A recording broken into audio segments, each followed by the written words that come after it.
Trying to lose weight? It's time to try Hers. At forhers.com/4u, you can access affordable, doctor-trusted weight loss treatments tailored just for you. These include oral medication kits or compounded GLP-1 injections. Through Hers, pricing for oral medication kits start at just $69 a month for a 10-month plan when paid in full upfront. No hidden fees, no membership fees. You shouldn't have to go out of your way to feel like yourself. Hers brings expert care straight to you with 100% online access to personalized treatment plans that put your goals first. Reach your weight loss goals with help through Hers. Get started at forhers.com/4u to access affordable, doctor-trusted weight loss plans. That's forhers.com/4u, forhers.com/4u. Paid for by Hims and Hers Health. Weight loss by Hers is not available everywhere. Compounded products are not FDA approved or verified for safety, effectiveness, or quality. Prescription required. Restrictions at forhers.com apply.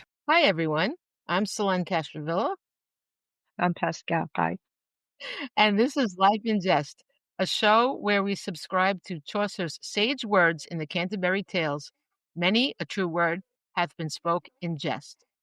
And today, we're so excited to have a guest, Keb Pound. Welcome, Keb. Hey, thank you for having me.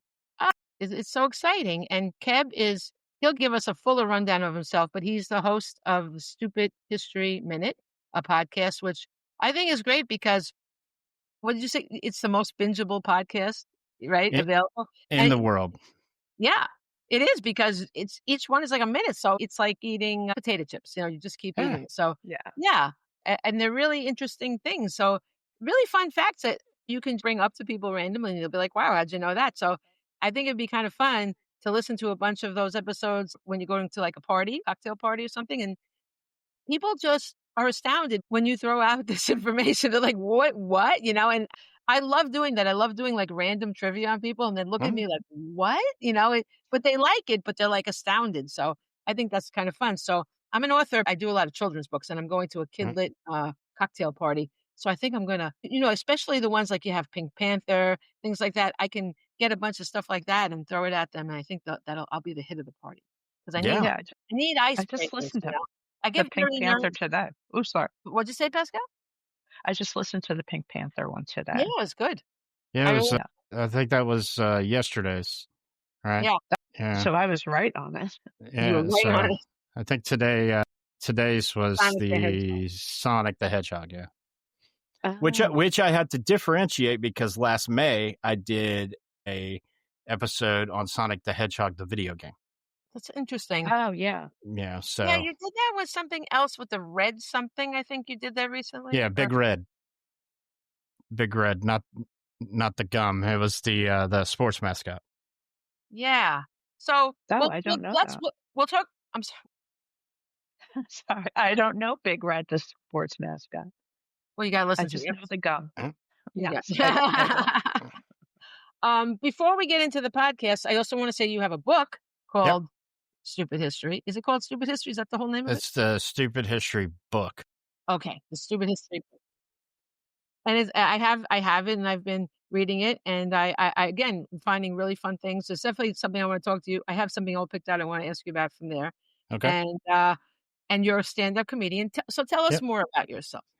So probably most mislabeled as a podcaster who's a comedian. I'm not. I'm a comedian who happens to have a podcast. And there is a kind of a story behind that. I have a background in sports talk radio. I've been performing in one way or another my entire life since I was 5 or 6 years old. You name it, I've done it.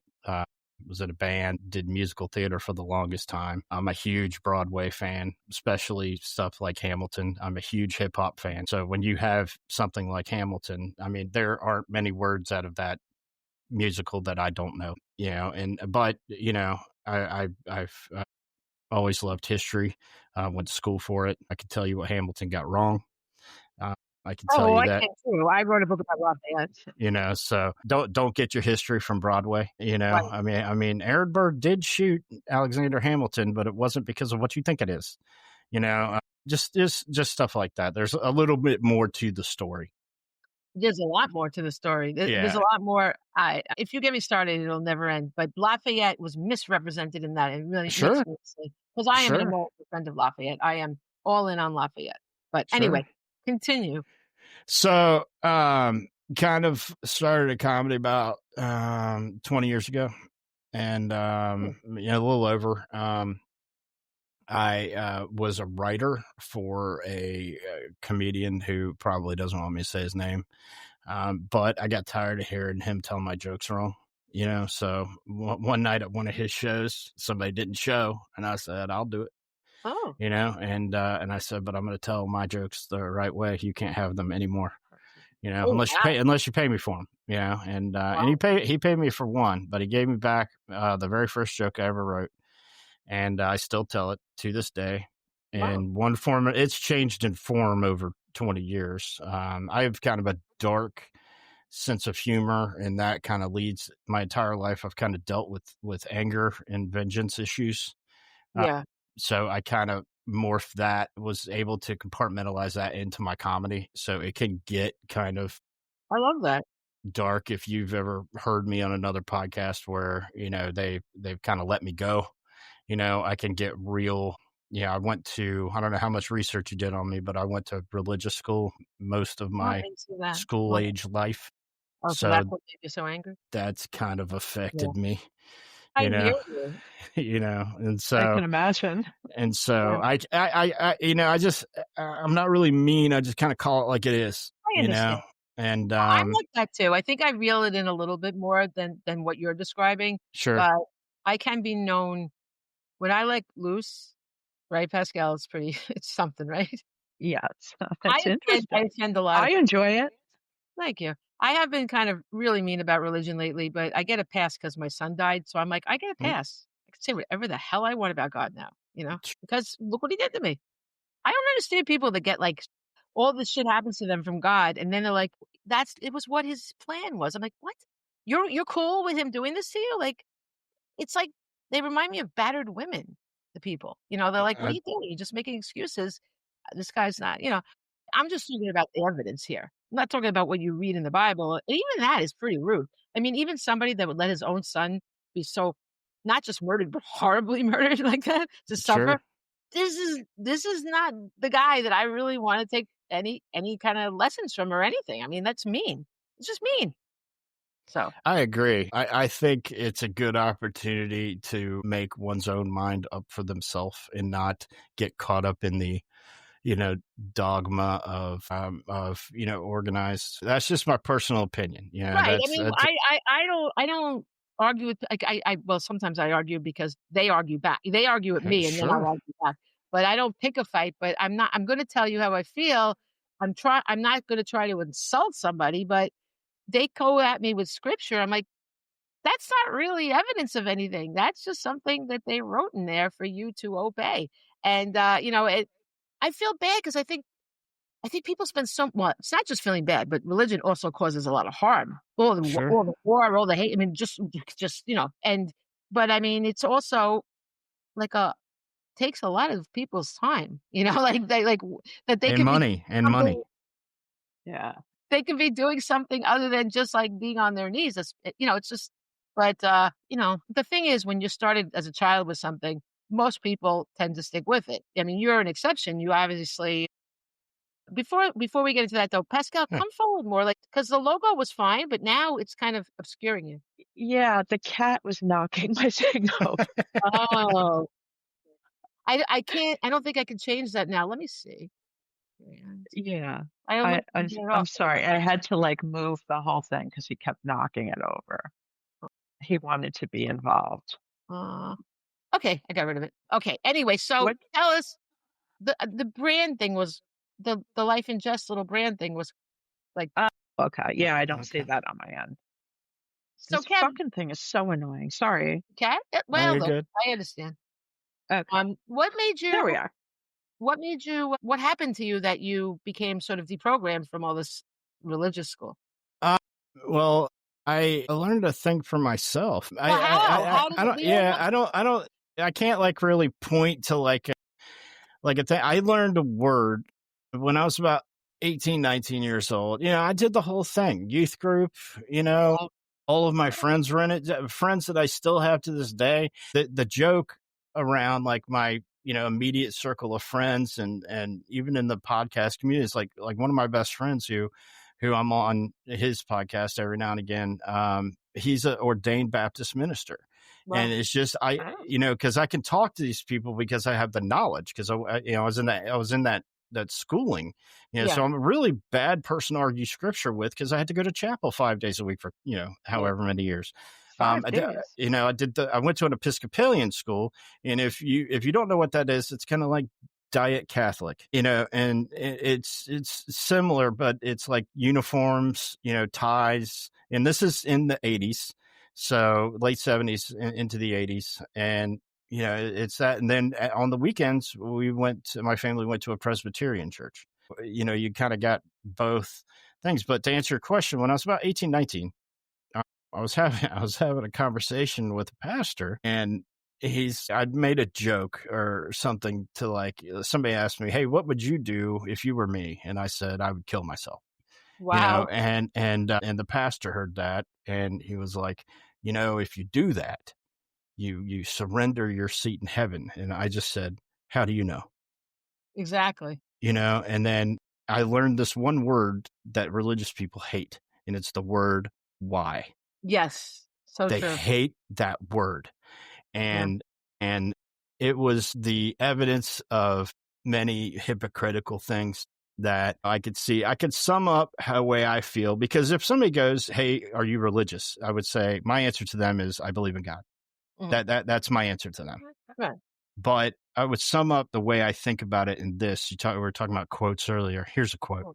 It's from the great 80s movie Roadhouse. And when Patrick Swayze is going to rent a room, he's talking to the guy, and the guy's like, "It's not the money though, but if I don't charge you anything, the Presbyterians around here will like it for my ruination." And he goes, "How's $100 strike you?" And Patrick Swayze says, "Well, if it keeps you in the good graces of the church." And the guy goes, "Isn't it peculiar how money does that very thing?" There you go. Exactly.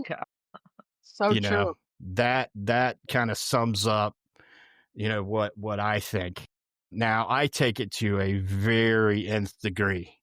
Some people would say I take it too far, but I'll tell you this: you come and see me, I get my point across. But it hasn't just affected me; it's affected a lot of people. Sure. But I think it's interesting that you still have friends that still maintain their faith and they don't have a problem with you. A lot of times people get angry when you leave, that.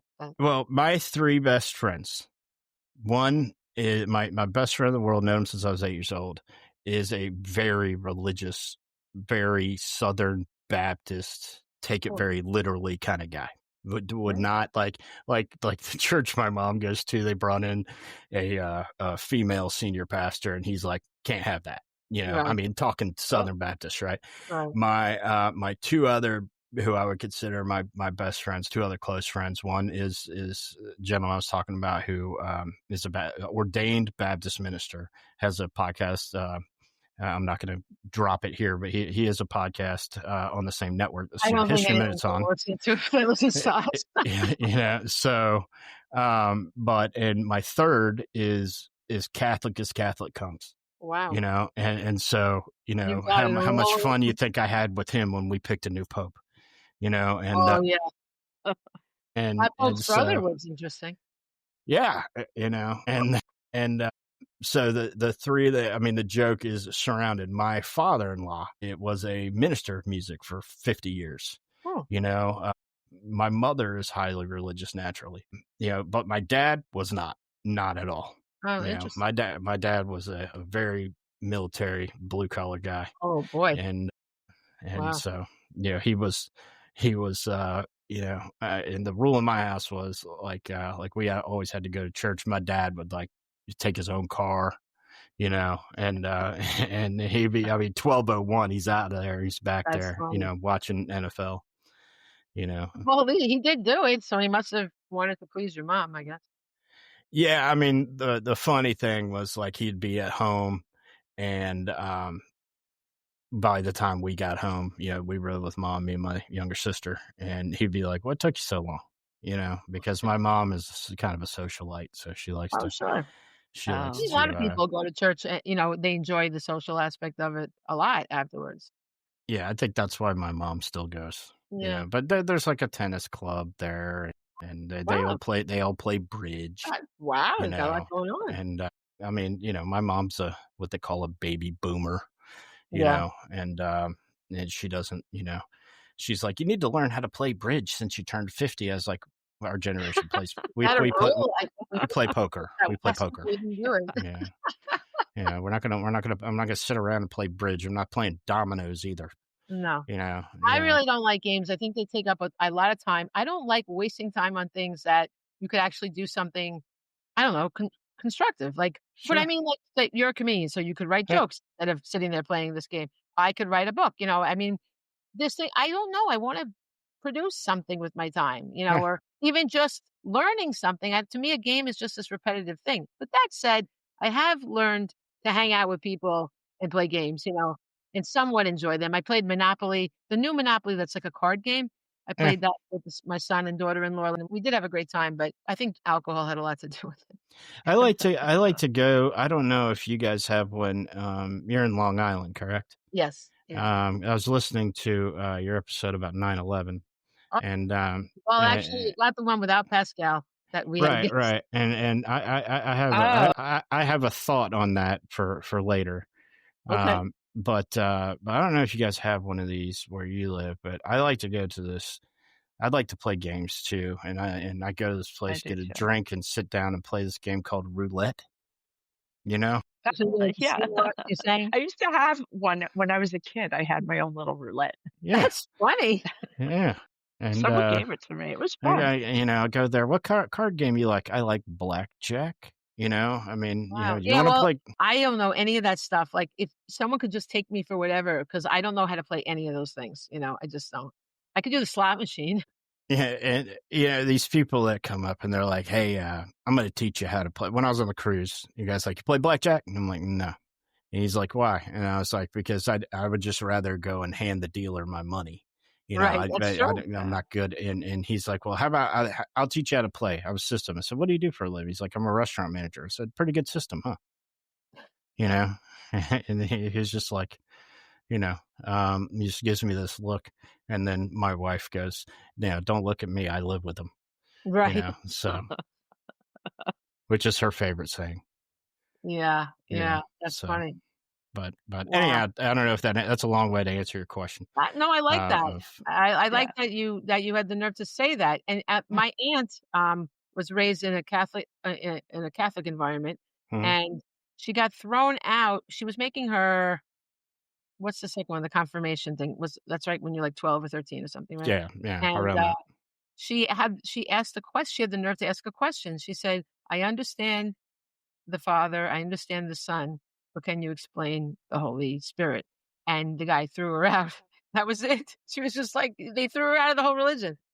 And then another time when her mother died, she's my father's sister. My grandmother, I never met her, but she was extremely religious, like crazy, crazy Catholic. And her husband was a communist organizer. So wow, But she died, and my aunt went to the priest and asked him to say a prayer at the grave because her mother had been so religious, so she was trying to honor her mother. And he asked to be paid, and she didn't have the money, and he wouldn't do it. And this woman had volunteered in the church every single week for, many, many years. I mean, how horrible is that? Yeah, it's like do you guys know who Joel Osteen is? Sure. Yes. Okay. I mean, Hurricane Harvey hits Houston. He's locking the doors. Yeah. I mean, and then he calls the plumber, says something's wrong on this wall over here. They open up the wall and he finds $600,000 in cash, unmarked bills. And I didn't hear about that. Wow. I mean, this guy's on TV in front of 15,000 people once a week. And I was just like, I can't. I don't turn on the news or anything like that because I don't want to give people the opportunity to lie to me today. I like that. And the news has become very unnewsy. I'll say that it's no longer just, you're not just getting you're getting their opinions, really. You're getting the way they want. Yeah, it's commentary. That's all it is. If you want commentary, listen to a podcast. Somebody asked me earlier today. At least they're honest about it. Yeah, somebody asked me earlier today, they're like, why are you wearing a Cracker Barrel hat? And I said, because the Cracker Barrel fiasco of the last week is the first thing that's brought some people in this country together in a long time. Everybody thought the new logo was stupid, and I said, that's why I missed that. But I remember the furor because they decided to have something vegetarian on the menu or something. Yeah. Lost their freaking minds. Listen. So I said, I'm wearing my Cracker Barrel hat to show that I appreciate people coming together for a cause. Wow, that's really important to worry about a logo of a restaurant. I mean, we really concentrate on important things here. Seriously, Oh my God. It's kind of like back in the 80s when they brought that new Coke out. Yes. And that went over well. I mean, really, I've never seen so many. You're right. A big furor, everybody united against it is crazy. Yeah, they sure did. I mean, they got rid of that quick. It was a kind of stupid thing to do. Why, when they say if something's not broken, don't fix it. Why would you do that? It tastes a horror. I still don't have that taste out of my mouth. I keep soda in business, man. Oh, do you? And I drink the zero sugar ones though, so it's fine.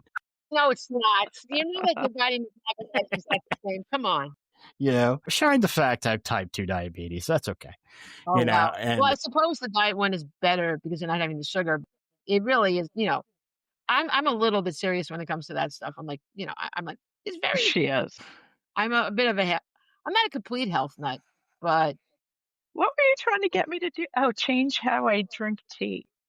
Oh, because we did an episode on plastic, how absolutely deadly it is. And we're all going to die from the plastic. So why don't we shouldn't even worry about the soda because it's the plastic that's going to get us because it has all these cancer causing things in it. And every time you drink out of a plastic bottle, you're drinking particles of the plastic.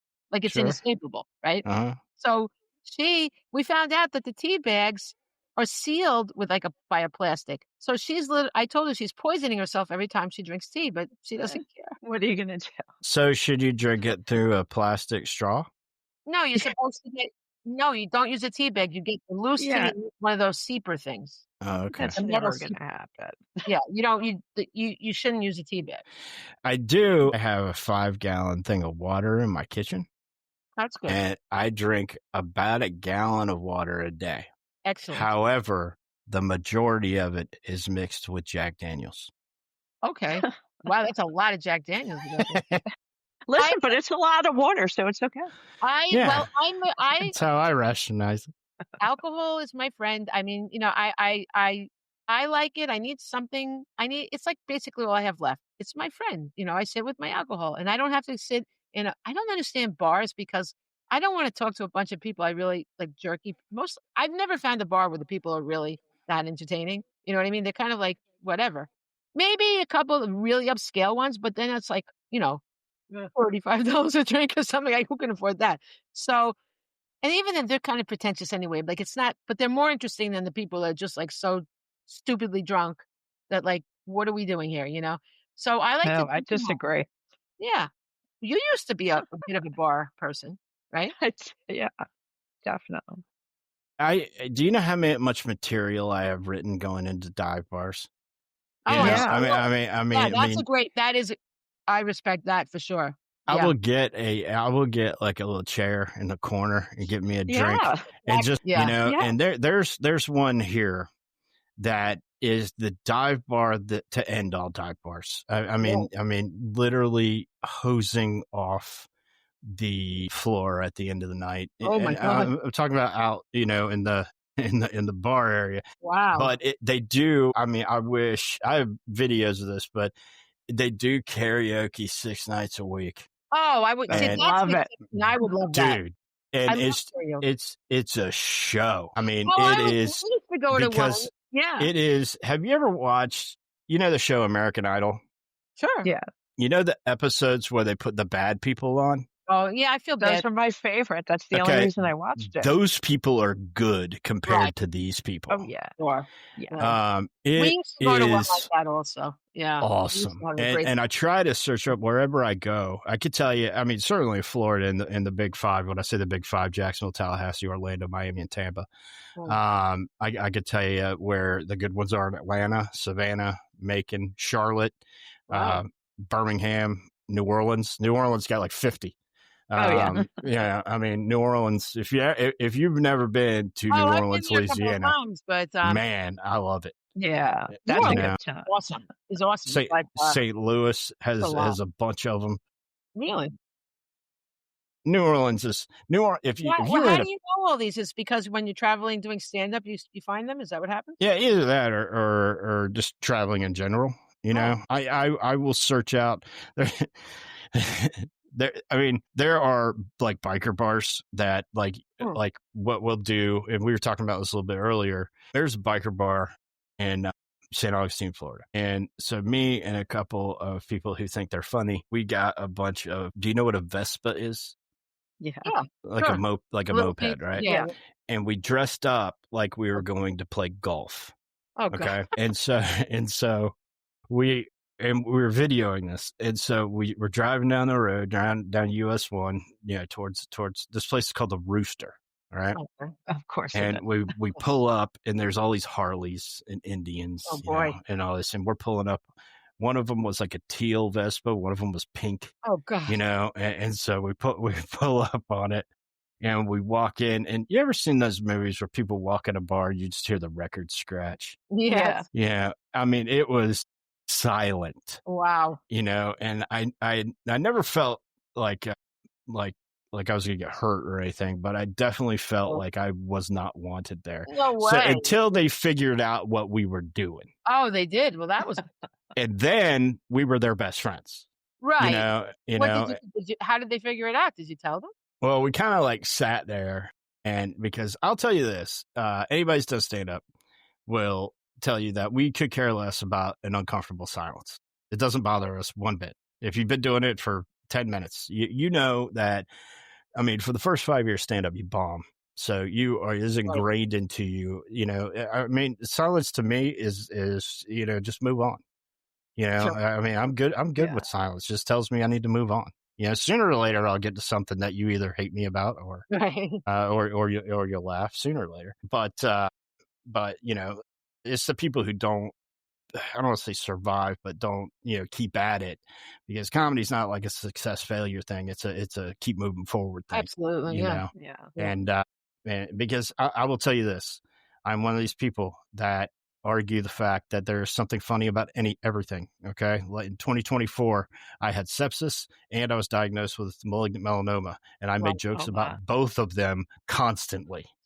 Because that's how I deal with stuff like that. Is I make fun of it. That's actually a very good way to do it. Yeah. So a healthy way to respond. And people were like, "That's disrespectful to people with cancer," and I'm like, "I have cancer." Got it. I mean, yeah, really. So I call it the Daniel Tosh rule. If you guys know who that is. Yeah. He's one of You remember Tosh Point Out? Oh yeah, I watched it every week. I've heard of Tosh, but I don't really know what is.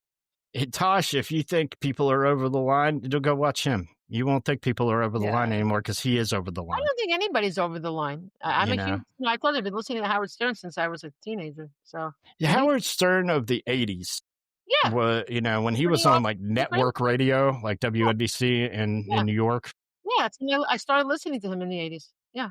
So I mean, I don't know what's going on with this little disappearing act right now, but I'm really mad because I got up at 7 and I stay up.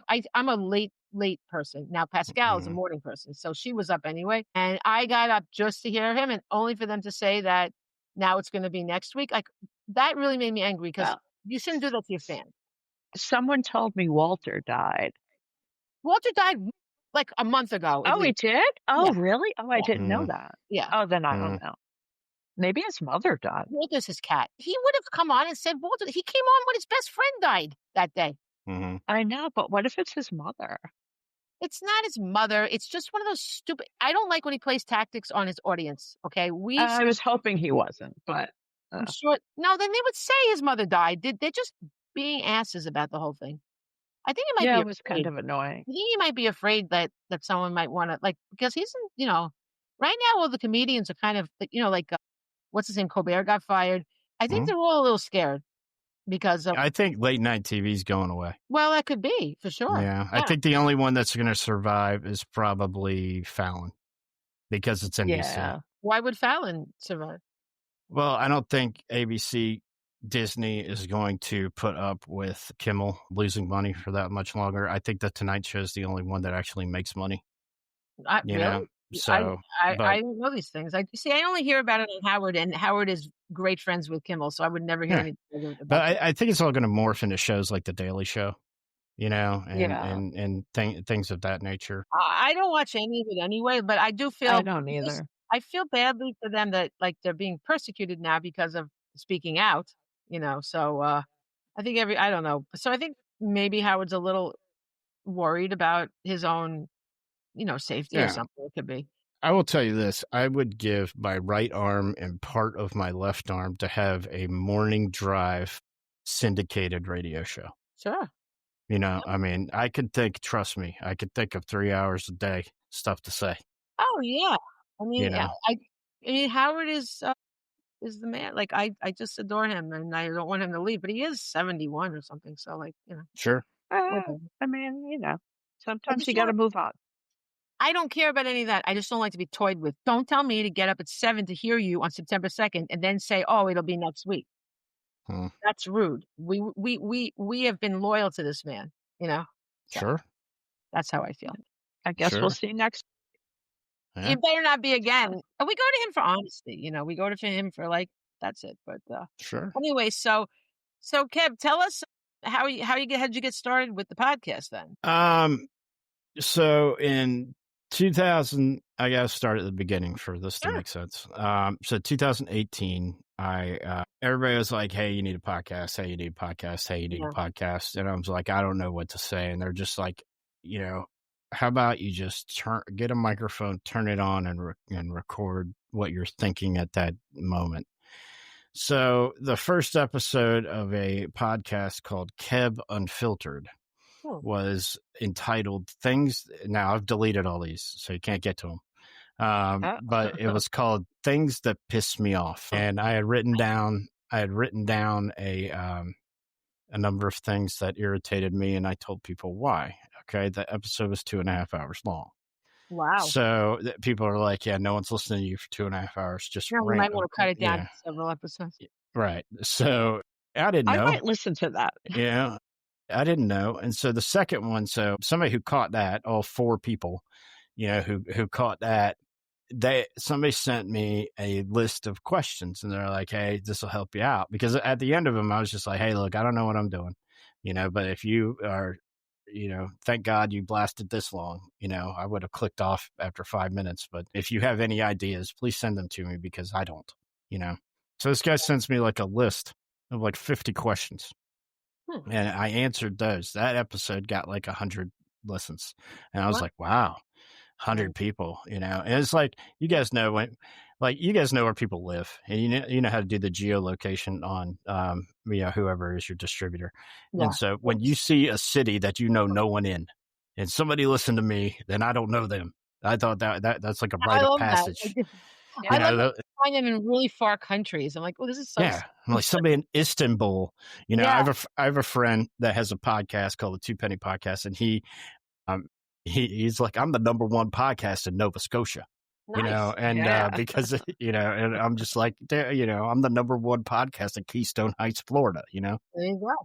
But anyway, so I was on that, and I met a gentleman that goes by the moniker Beebs, and me and him hit it off, and another gentleman named Scott, but he's Catholic, so we call him St. Joe. And we would we all worked together I have a long history, and I have an interest in a home improvement company. Okay. So I don't really do much with it except for background in sales and marketing. So kind of do that. Anyhow, so they were sales guys, right?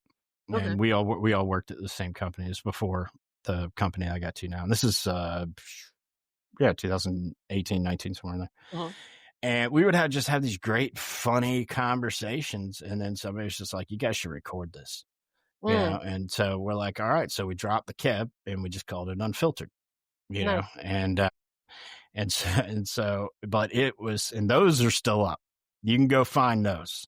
And I think I saw mention it on your. Yeah, it's morphed into a sports show because it wound up all we would talk about sports. But we would create characters and had other comics who made voices call in, and it was very politically incorrect and or incorrect, and heavily based. You had we marketed it. What happens when a comedian, a Baptist pastor, and a Catholic get together? That's how we marketed it. I like that. That's a very good way to market. Yeah. Stuff like that. Anyhow, it took off, and got like way more popular than probably needed to be. And then an app came out, and this is a little after the pandemic. An app, during the pandemic, I mean, all we could do was podcast. I couldn't get on stage anymore.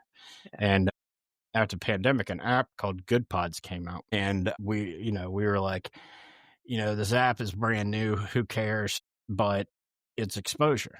Right. And so, and I still say, I've talked to the people at Good Pods, I've had multiple Zoom conferences with those guys. I still think the same thing about them, but they are good for exposure. If you want people to see you and know your name, granted, 99% of all people that use that app are podcasters.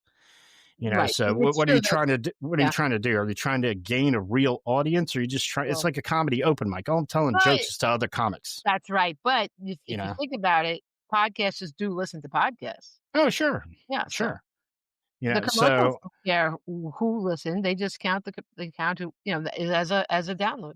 Yeah, that, and you have to look at it from a kind of a multi-level marketing scheme. Is if your baseline are podcasters, and they sooner or later it's going to get out to the people who don't have a podcast and just listen to them.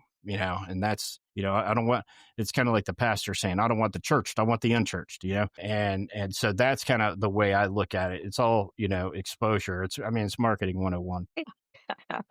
So we're doing that. It's do you guys know what the term blue means? Yes. Yeah. You mean like dirty? They like to say the F word. They like to say. So anyhow, I have two kids, and back then they were younger, but I mean they're now 20, and in 2 weeks my son will be 18. Nice. And so I wanted something that they could listen to, and not only that, they could help with.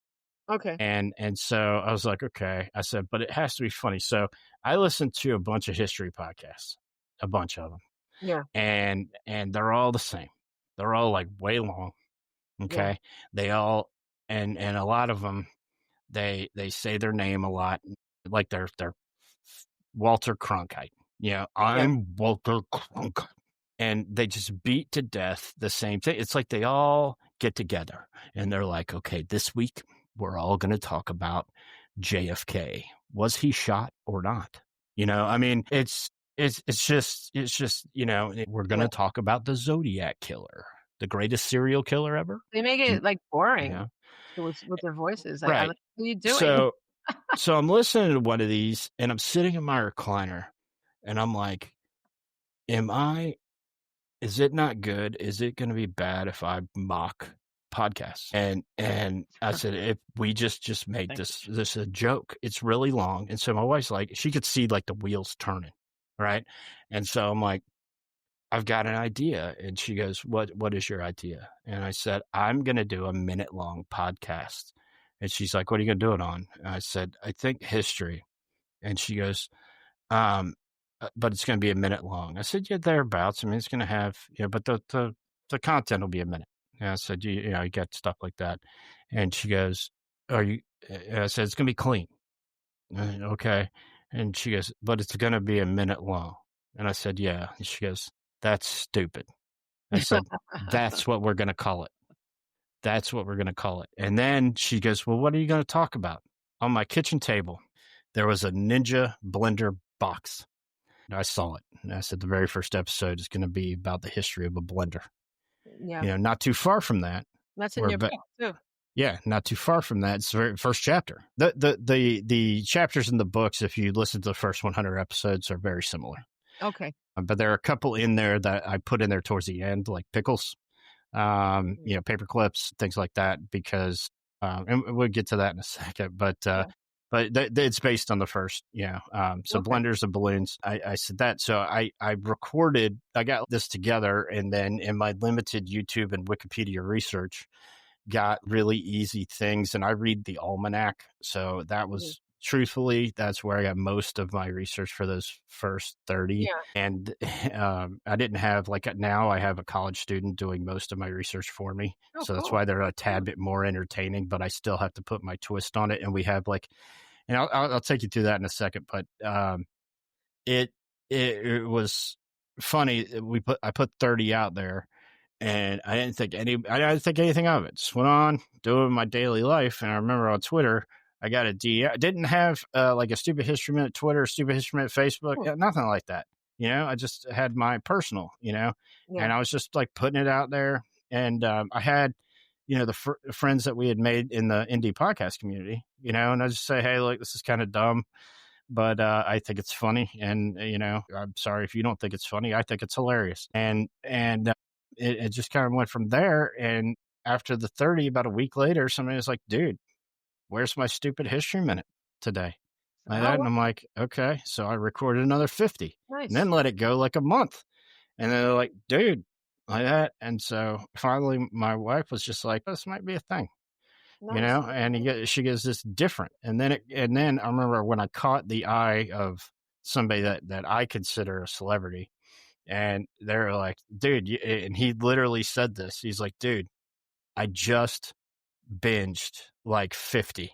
And he goes, it's the most bingeable podcast. And that's where the most bingeable podcast in the world came from. And I said, brilliant idea to do them minute by minute, because it just makes you want to keep going. It's a great idea. It's a really brilliant idea. Well, my ideas always work sometimes. Right. Yeah, I know that feeling. So what's funny is the way it's gotten to now. I do quite a few of these about kind of where the Stupid Minute's going. And a lot of people are interested in the production process for some reason. They're like, dude, do you get up in the morning and record a pod? No, dude, we do it once a month. That's what I figured. Well, because you said you did a bunch in a row, and I think that's a much better idea than doing it minute by minute every day.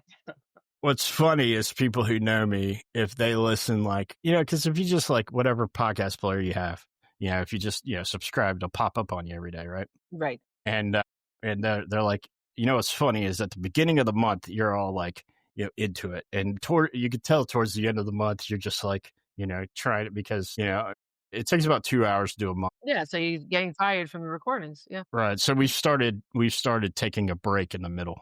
After the 15th episode, we'll take a break and go do something for an hour or two. So and then come back and do it, because back when it started, probably the first 600-700 episodes, it was just me in a room by myself. Yeah. But now I have what they call a producer, and who is my 20-year-old daughter. That's nice. That's fun to do that with your daughter. I love that. Yeah, and they think it's dumb. We have a list of words that people have emailed us and hit us on Instagram or whatever that they don't like when I say them, like the word beloved. There are many people who hate that word. Wow. Really? So we try to put it in every episode. The word moist, you will hear a lot. Women do not like that word. No, and but we're not doing anything. So I can imagine taking my time to complain about a word that was spoken. No, it's so stupid. I don't think it's so much the word, but the way that I say it. Because you'll get into. I noticed you did that with a couple. There were a couple of things that could be taken a lot of different ways, and you emphasize them, and so sort of implying it in the more dirty way than really it was on your podcast. I noticed you did that.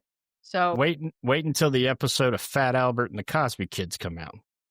I want to see that. It's soon.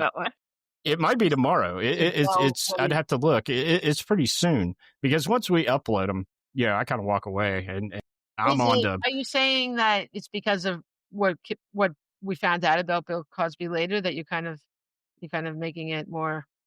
I'm just saying that there might be some suggestive comments by the host. but not like, like saying like something like, saying something that happened in the Fat Albert thing that might be close to, that's ironic. He taught you how to be, how to be, that's ironic. Stuff like that. I really want to do, like, when we did fast foods, I took a shot at Jared from Subway. That got me some flack. Really? In jail?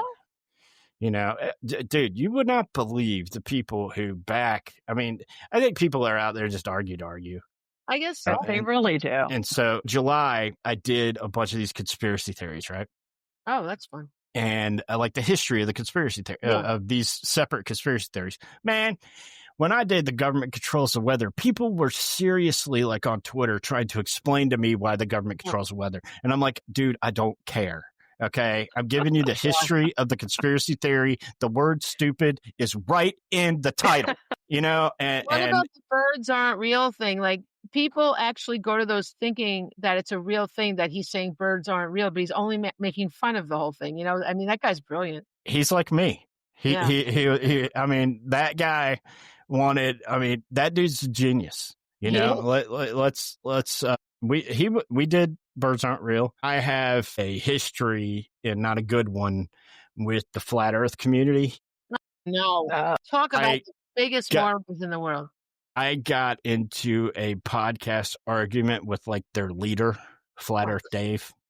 And Flat Earth Dave. Yeah. And how did you find, like, where is this guy? How do you know, like, do they have like a website you find them on? How did you do that? They have these smoke signals that they put up when people don't believe. They're very vocal about the flat earth not being real, because all I said was, hey, if there's an ice wall around there, how come there are no cruises to it? That's all I said, And you would have thought I started World War III. And then I was just like, because sooner or later, I'm not going to sit there and argue with you. I'll just start making fun of you, and he was like, so yada, yada, yada, yada, yada. Well, what do you think of that? I said, I personally think you're a fucking moron, and I mean, don't ask the question if you don't want the answer. It's like what my dad taught me when I was 6, right. And I mean, just anyhow, so we recorded an episode back on the old Unfiltered show in May of 2021. I am still, to this day, 4 or 5 a day getting comments on that YouTube. Yeah, and there's no video on the YouTube. It's just audio. Wow. So to this day, it is the most listened to, and I mean, it's just the flat earthers coming out and just telling me I'm stupid. Right. So when I tagged them in July on the Stupid History Minute, I thought that we were going to get some back and forth going. Not one of them said anything, and I was so disappointed. Wow. I mean, it was a successful episode, but just had the the probably the normal audience listening to it. I don't think it really wasn't that bad to, I was just basically telling you the history of the stupidest movement on the face of the earth, but yeah, it really is. It's definitely one of them. I don't know. But hey, that's kind of how we got here. That's really interesting. So, like, I understand why you're calling it stupid, but it doesn't seem stupid to me. Like, you know what I mean? It's more directed at the subject matter. You're listening to the history of a paperclip, of a pickle. I think it's great to learn the history of the paperclip. I think we need to, like, everything has its place. Everything has, and paperclips are very useful. Why not know about them? Because they're like staples, right? Okay. And there is a exorbitant amount of everyday items and topics. Because everything can be construed. Like, this turned into the book, which that was we worked on that thing. And I say we, it's a team. I know it has my name on it, but we worked on that thing to try the joke. Okay. That's a whole different joke. Okay. Number one, there are 3 Easter eggs in it that no one's been able to find. I have a $500 Visa gift card for the first person who finds it. Okay. But there's 3, but you have to look hard. People have gotten 2. There's 2 right at the beginning. I know what it is. I know the concept of the Easter egg, but what are you saying? Like, what are we looking for in there? There's one pretty glaring mistake, and it's put in there on purpose. Okay. And that's, I'm not going to tell you where it's at. No, there's don't tell me. one chapter there's one chapter that the title is one thing, and it talks about a totally different thing, but they're called the same thing, so it's the same word. Oh, yeah. So there's one chapter, and that's pretty early in the book, and then there are a couple of things to where part of the they would mention somebody would mention it to me. You know, and be like, and one person got really close. He's like, "Hey, I need to talk to you about this book." And I was like, "Keep in mind the title of it." Right. You know, I said, "Keep in mind." But the joke about it is that what we worked so hard on was not only did the kids do really good at the research. I had to correct a little bit. My wife's a teacher. My mom's a teacher. My sister's a teacher. Oh. But we tried to get it to sound like a history book. Yeah. And that's kind of the joke of it, because I could have easily put commentary in there and what I think, you know. That's actually what I was going to ask you, that your decision to keep it does read like pretty straight history book. It absolutely does.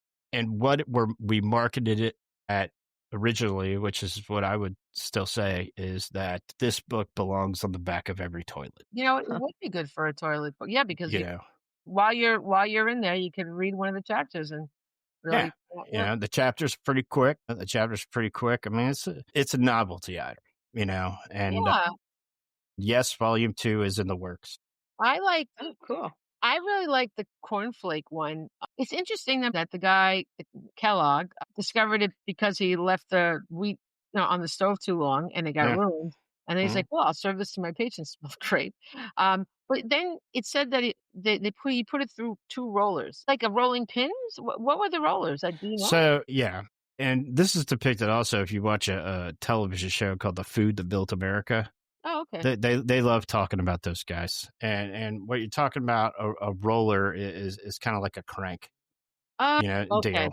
You know, so kind of like one of those old school. They use those for a number of different things. What you'll find too is with a lot of foods, they were made by mistake. Oh, sure. You know? Yeah, I think that's hysterical. I love how it came out. But then when he switched it to the corn, I love how it did not. It was like a failure for a long time, because I think that's an important lesson. That's something that all kids should know. Like, because they just know the ultimate success of something, right? Mm-hmm. But they need to know that there's a lot of failure before the success. And I think that's a very key thing for especially. Just look at Thomas Edison. Thomas Edison was actually asked, talking about quotes again, he was actually asked, you know, why did you fail, 2,000 times to make a light bulb? He's like, I didn't fail. I just found 2,000 ways not to make a light bulb. Exactly. You know, it's funny you bring up kids, because what is kind of morphed into is, and I have older children, but my cousins and people who are younger than me don't. And one of my nieces was just like, you like history. I'm like, yeah. And she's like, history's just so boring. No, it's not. Right. I said, what's boring is the person who's teaching it to you. Yep.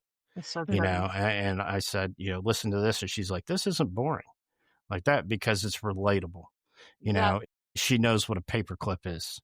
She probably has no clue who Ben Franklin is. It's the people that teaching it, and it just boils down to, and I know this because I'm surrounded by teachers who give a damn, is there are teachers out there that don't. Absolutely. And that's really, I will say, I have been fortunate enough to know a lot of teachers that do. Like, I just have so many close friends that are teachers that are the passionate ones, like, so amazing. So I'm very grateful to them. I think the problem with teaching these days is that there's so many rules about the way to teach, like all the standards and this and that. So a lot of times they don't get to really do the things that they really want to do. They have to somehow squeeze it all in, because they're teaching to these tests, or there's a million things going on. That's a problem. So yes, there are teachers that don't care. That's true. But I think the majority do, but they just their hands are tied, And I do think, speaking of conspiracies, I do think there's a conspiracy against education for the middle class and socioeconomically, I can't say the word, but people that are also challenged, also obviously. But the middle class is the biggest threat to the upper class, because if we're educated, we have some means to do something, Sure. So that's why public education is just a disaster. I mean, Yeah. no fault of the teachers. It's the people trying to throw the monkey wrench into the whole thing to stop us from really having the education that they have. So I want to make it clear that I do not blame any teachers for anything. I love you guys. Teachers are hard workers, man. They're salt of the earth. Very hard. Teachers and librarians are so hard. Pascal works in the library field, and nice. And I always called her my research assistant because when I needed a book, she just gets me the book. It's like so cool. That's nice. I ordered I love libraries. That's my thing. Yeah, and I almost got kicked out of a library. I took my book in there, just put it on a shelf, and left. Oh my god! And they, and they're like, "Sir, you left your book." No, I didn't. That's yours. That's just and they're like, no, and they're like, yeah, and it was a hard copy too. Wow. I mean, it was the hard copy, which, and I was like, well, if you want it, I'll sign it for you, but it's like $50, or you can that go. Might have been where it went. Wow. Or you can go on Amazon and buy it for like $6 or whatever it is. I don't even know the price of it. That's horrible. Well, because I mean, they have distributors that go right to the library, so. It's such a novelty item that we had more fun.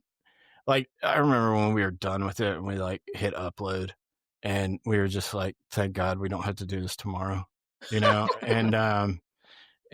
we had a lot of fun with marketing it because we got finished with it in like July and we were like, okay, we're going to do it for October. So lead up to Christmas. So people buy it for Christmas. Right. Yeah. And so we had, I had a bunch of, promos that we made for, like, we make one spooky for Halloween and then one for, like with kitchen things clinking in the background for Thanksgiving. And then, one with, we made one with the instrumental version of that Mariah Carey song for Christmas, behind it. And then we made one with the New Year's song behind it. I forget the name of the song, but we had a lot of fun. Then Father's Day came along. Every father needs this, and, right. And it did that. Did you do Hanukkah? Yes, we actually did, because a good podcasting friend of mine is Jewish, so I had her do it. And there's actually in the Stupid History book a chapter on the menorah.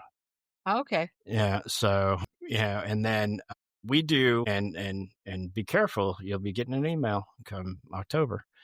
Every January on the Stupid History Minute, we do guest host month, where another podcast host that isn't me, 30 different ones, one for every day, and January 31. And they get to pick a topic. We do the research. We email you the copy of what we want it to sound like. Nice. And you record it and send it back to us. We take it from there.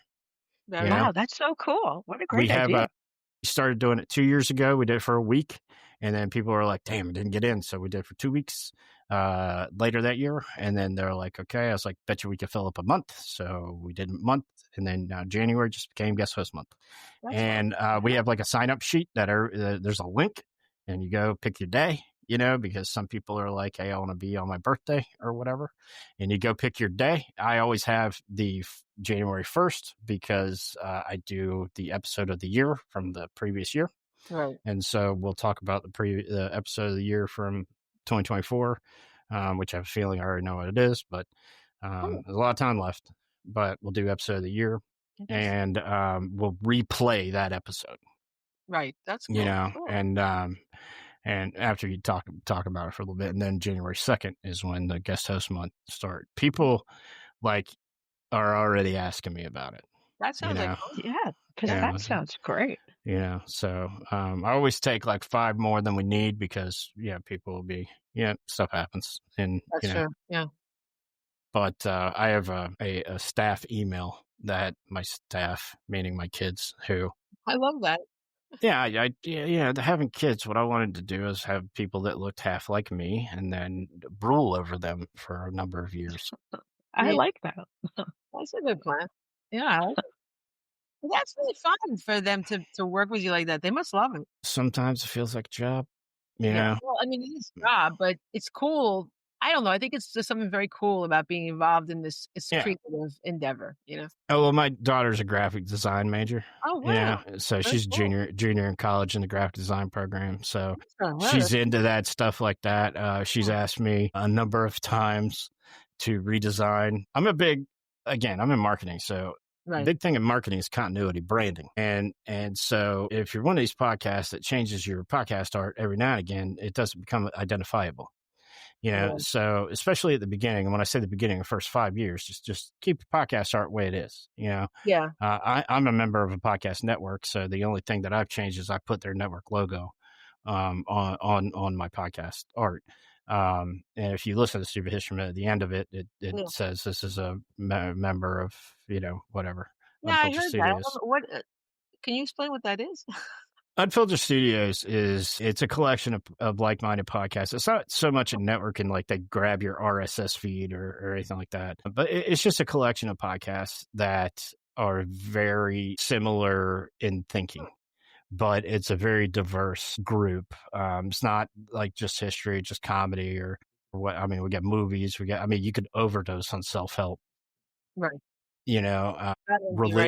There's 3 or 4 religious podcasts in there. There's a bunch, TV show podcasts. It's about 30 of them. It's a smaller on the group size, but it's all people like, we have a couple chat rooms. We share episodes and if people have like technical questions or things like that, or marketing questions, or what's the best way to handle TikTok, somebody in there will be a TikTok person. And I was told, and again, 20-year-old, 18-year-old, that I needed to record or go live on TikTok for my recording sessions. And I said, everyone?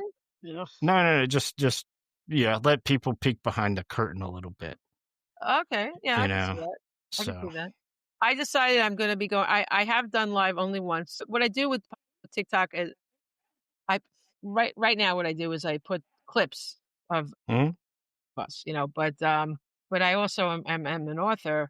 And whenever I try to put anything author thing, I just learned, because I've been listening to a lot of advice about TikTok, that the algorithm really wants you to always kind of do the same thing. Right. Sure. So I'm like, so now I think I'm going to start a different account for each one of my genres, and then just mostly do the podcast with my name that I've been doing. But I want to go live, and I want to talk about, I guess they say, and I mean, one thing about me, you can see, as you are, I'm very authentic. I'm just me, right? So when you go live, people get to see the real you. Like, they get to know what you're like. And I think that, so it's funny you're talking about going live, because I'm just planning out, I'm going to have like a thing where I talk about different human emotions and why I record about them or write about them. And I have like a strategy now for going live, because I think it's a great idea for you to do the recording, because you have it all set what you're going to do then. Well, yeah, but they want to see how many times it takes me to do, like, can I do them all in one take? That doesn't happen. Like, there are many episodes where it takes me. That's a great idea for you to do that. I think people would definitely tune in. There's many episodes where it's like I'm on the 6th time, and I'm just like, dude, can I, and I don't know if you caught one. Every now and again, like, I'll get a name and I'm not even going to try to pronounce that name. I will tell everybody, hey, I'm about to butcher this name. Yeah. And then say, whatever it is, it's typically probably, it's just a tough name. I'm the worst with names. Even when I think I'm going to get it right, I get it wrong. Oh boy, look what you're drinking. Oh dear. I told you. What were you drinking? I missed it. It's a Mountain Dew Zero. Oh, that's come on, man. That's like, your insides are glowing that color. Well, I started going. It's antifreeze. I started going at 4:45 this morning. So. Wow. Well, all right. Yeah. Me too. Yeah. Really? All right. So, well, funny you say that, because it's time to wrap up. Cool. I think this is fascinating. The reason why I asked you here is, well, I love comedy, but I also really love history. I read a lot about history, and I think, so I think you haven't been disappointing. You're a wonderful guest. No, this was fun. Yeah. I really enjoyed it. And maybe next time you can come on and we can just pick a couple of topics and really talk about how you research and interesting things. But this has really been a great time. I really appreciate it. Oh, I have one more quick question to ask you. Sure. It's Sure. saying in your bio, your wife is soon to be famous? Okay. All right. So where does that come from? So when we were, I'm on my second marriage. Okay. So number one, don't take marriage advice from me. So us. what Yeah, me I, neither. so I, when we were doing Unfiltered, they would be like, well, they'd be like, naming their wives. Well, my wife is a teacher. She is also a union rep. She is also, so she doesn't need her name out there, right? Especially when I'm getting kicked off of YouTube for going after the Pope. You know what I'm saying? So when I told about the time where I said the Pope is so overrated. It's not, she didn't need that happening. And I'm gonna let you in on a little thing. My government name is not Keb either. So my mother didn't name that. Personally, she hates it. However, she does appreciate it when people associate blue comedy with Keb and not. Yeah. And my last name is Pound though. Oh, okay. So it's not a total stage name. It's a nickname. Right. Anyhow, so I didn't want to just say the wife. So I was just like, look, after the kids are all in college and they all go out there, I'm going to do what I do, kind of full time, because I don't feel like I do it full time now. I'm talking like, every Thursday for like this weekend, I have an open weekend, right? So I'm talking like every Thursday, Friday, 2 shows on Saturday, right? And we're going to go after this thing. We're going to get on Kill Tony. We're going to get on Joe Rogan. We're going to go after this thing. And, and so I said, you're going to be world famous, but right now you're just soon to be world famous. Okay. You are the soon to be world famous wife. I'm telling you, All right. I like that too. So, because I can't get through shows without talking about my wife, because look, and this will be my last thought. Everybody out there that goes to see stand-up comedy, okay? You could go see anybody talk about Trump and Biden and Kamala, and you can go see anybody do that, but you can only come and see me to hear about my life and what I think's funny. Like I just turned 50, I just turned 50, so now I have a new relationship with sneezing. Stuff like that. Because when you sneeze, now your feet hurt. I mean, that's not you, dude. We don't have that. I'm down here in Florida, where it's excuse the term, fuck hot, and it's just getting hotter. I mean, it's just ridiculous. It is, yeah. I mean, September 3rd, it's like I got in my car, it's like 101. Oh yeah. So anyhow, thank you so much for having me on. Oh, you've been great. Now I know I mentioned to you that we do quotes at the end, and you said that you could find one. Do you want to do a quote? Haven't I done like 3? Yes, you have. You just do one always at the end. No, it's okay. You don't have to again. You don't have yes, I can do one. Okay. Do you want us to do ours first, and while you look for one, or you have one you already know? No, I've got one and chalked away. I love chalked how away. You just shoot off dialogue and quotes. It's amazing. Yeah. Okay, go ahead. Okay. Beer is proof that God loves us. Do you know who said that? Yeah. Oh, really? I've heard it, but I don't know. Beer is evidence that God loves us and wants us to be happy. Benjamin Franklin. Yeah. I write about the Revolutionary War. Okay. Yeah, look me up. I got several books on it. I've won awards. I'm good. Nice. Yeah. I won this award one time, but it was just a participation trophy. That's all right. I like them. Yeah. I like them. But anyhow, that's my question. Well, that's a good one. I don't know. I always think maybe coffee is the proof. I do like beer. Yeah. Coffee even more. I like beer too. I drink soda until it's socially acceptable to drink beer. Yeah, they're waiting for the right time to go to the beer. Yeah. That used to be with coffee, but then I don't need it. I've got enough energy, man. I don't need more. Yeah. That's funny. Okay, so my quote is by Martin Luther King Jr. We are not makers of history. We are made by history. And that includes stupid history. Yes. I think stupid history does define us because we are defined by all these things that we use, right? Like Right. this fork that you mentioned. Like we're defined. Our things in our life really do define us, right? Sure. Yeah. So, all right, Pascal. Mine are so serious. I never have serious quotes. Mine was pretty serious, I think. This is like you usually do. Mine are really goofy usually. Sorry. But today is different. So I'm just going to read one of them because I can't even believe I wrote these. So Robert Heinlein, I don't know if that's how you say his name, but whatever.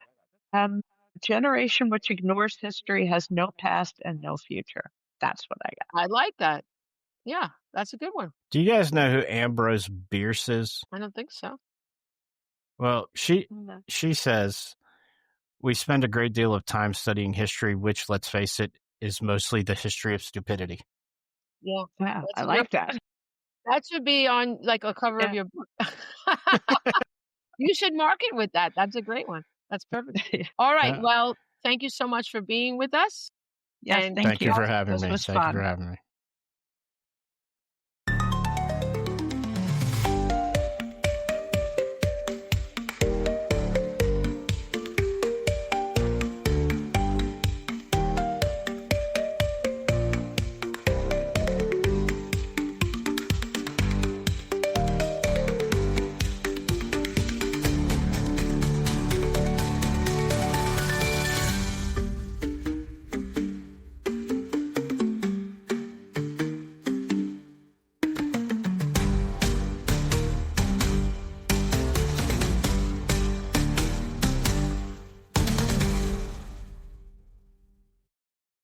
Weight loss solutions are not one size fits all. Hers makes it simpler to get started and stick with a weight loss plan, backed by expert-guided online care that puts your weight loss goals first. These include oral medication kits or compounded GLP-1 injections. Through Hers, pricing for oral medication kits start at just $69 a month for a 10-month plan when paid in full upfront. No hidden fees, no membership fees. You shouldn't have to go out of your way to feel like yourself. Hers brings expert care straight to you with 100% online access to personalized treatment plans that put your goals first. Reach your weight loss goals with help through Hers. Get started at forhers.com/4u to access affordable, doctor-trusted weight loss plans. That's forhers.com/4u, forhers.com/4u. Paid for by Hims and Hers Health. Weight loss by Hers is not available everywhere. Compounded products are not FDA approved or verified for safety, effectiveness, or quality. Prescription required. Restrictions at forhers.com apply.